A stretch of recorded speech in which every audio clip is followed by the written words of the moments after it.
আসসালামু আলাইকুম মোৰ কিচেনলৈ আপোনালোকক স্বাগতম জনাইছোঁ। আকৌ আজি এটা নতুন ৰেচিপি লৈ আহিছোঁ।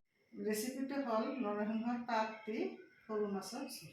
এয়া মই মাছ লৈছোঁ 50 গ্ৰাম, নহৰু পেষ্ট লৈছোঁ 1 চামুচ, ধনিয়াৰ গুড়ি লৈছোঁ 1 চামুচ, হালধিৰ গুড়ি লৈছোঁ 1 চামুচ, পিঁয়াজ মই 3টা মিডিয়াম চাইজৰ কাটি লৈছোঁ।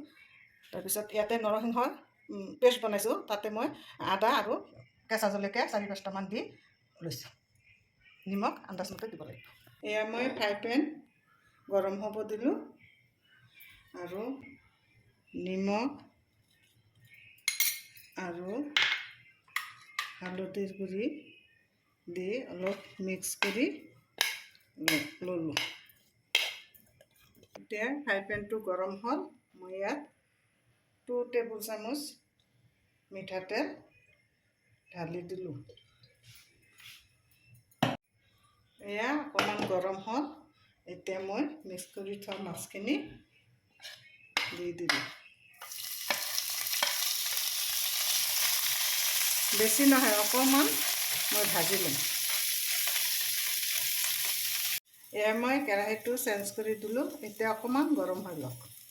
তেলখিনি গৰম হ'ল, ইয়াতে মই এতিয়া কাটি থোৱা পিঁয়াজখিনি ঢালি দিলোঁ।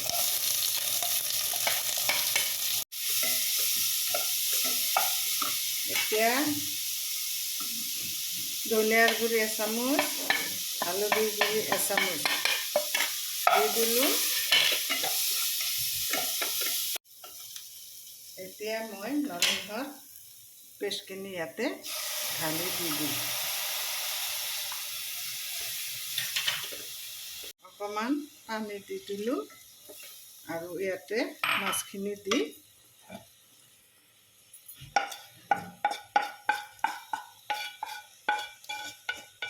এতিয়া 5 মিনিটমান ল' ফ্লেমত থৈ দিব লাগিব।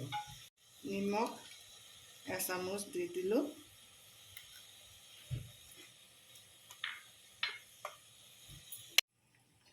এয়া হৈ গ'ল, মাছৰ জোল ৰেডি।